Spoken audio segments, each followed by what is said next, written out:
भारत के एक छोटे से गांव रामपुर में हर सुबह सूरज की पहली किरण खेतों पर पड़ते ही जमीन से जीवन की खुशबू उठती थी। इस गांव में रहने वाला भोला किसान सबके लिए मिसाल था। गांव के लोग उसे प्यार से भोला भैया कहते थे। मेहनती, ईमानदार और हमेशा मुस्कुराने वाला किसान। वो कहा करता था, अन्न ही जीवन है और किसान उसका रक्षक।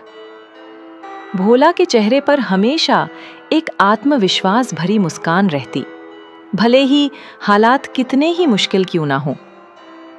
भोला की जिंदगी बहुत साधारण थी। मिट्टी का घर, पुराना ट्रैक्टर और 3 एकड़ जमीन, यही उसका संसार था।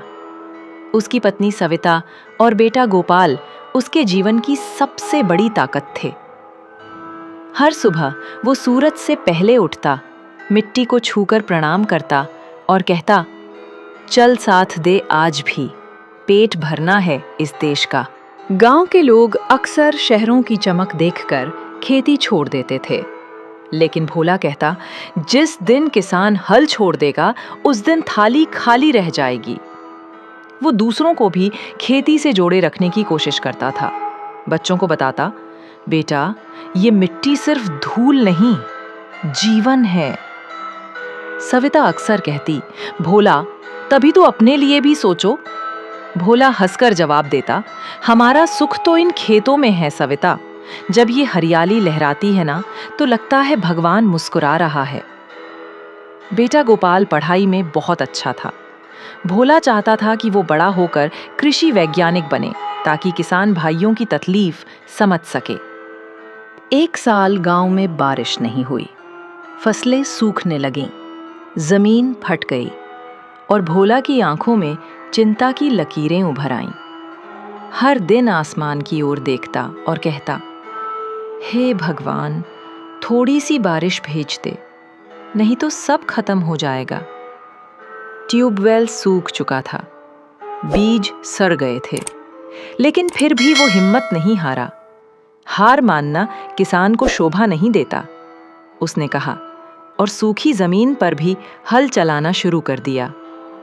भोला ने अपने गांव के बच्चों को बुलाया और कहा, आओ आज सीखो कि मेहनत कैसी होती है। अगर आसमान रूठ जाए तो भी जमीन से उम्मीद रखो।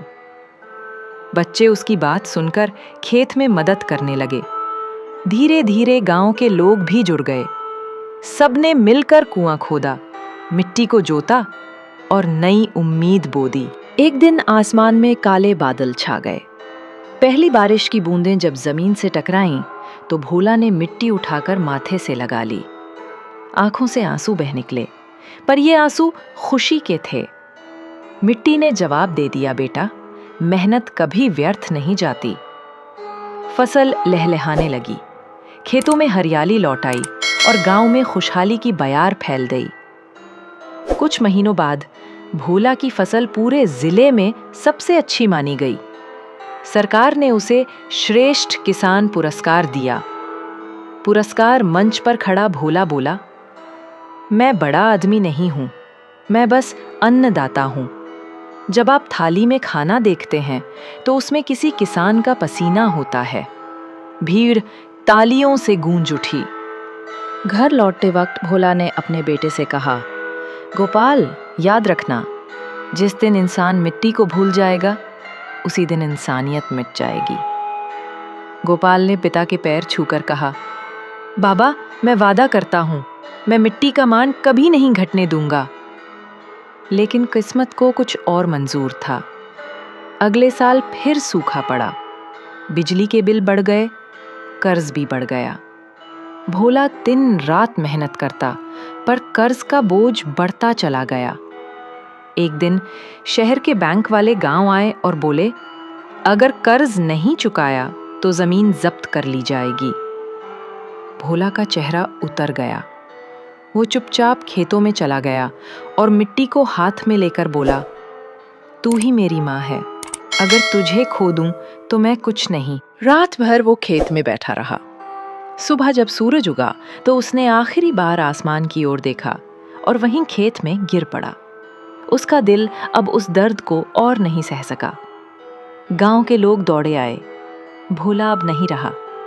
उसके हाथ में मिट्टी की मुट्ठी थी, जैसे आखिरी सांस तक उसने अपनी धरती को नहीं छोड़ा। गोपाल ने पिता की अर्थी के पास जाकर कहा, बाबा, आपने मिट्टी नहीं छोड़ी, मैं आपकी मिट्टी को जिंदा रखूंगा। वो रोते हुए खेत में गया, जमीन पर सिर झुकाया और बोला, अब मैं भी किसान बनूंगा, इस मिट्टी का बेटा बनूंगा। सालों बाद गोपाल ने भोला कृषि संस्थान शुरू किया, जहां नए किसान आधुनिक तकनीक सीखते और खेती में नवाचार लाते। उसने अपने संस्थान के गेट पर एक पत्थर पर लिखवाया, अन्नदाता कभी नहीं मरता, वो हर दाने में जिंदा रहता है। अब जब भी गांव में बारिश होती है, लोग कहते हैं, भोला भैया लौट आए हैं, क्योंकि हर बूंद में उनकी मेहनत की सुगंध बसती है। किसान सिर्फ अन्नदाता नहीं, जीवन दाता है। उसका पसीना हमारी थाली में रोटी बनकर आता है।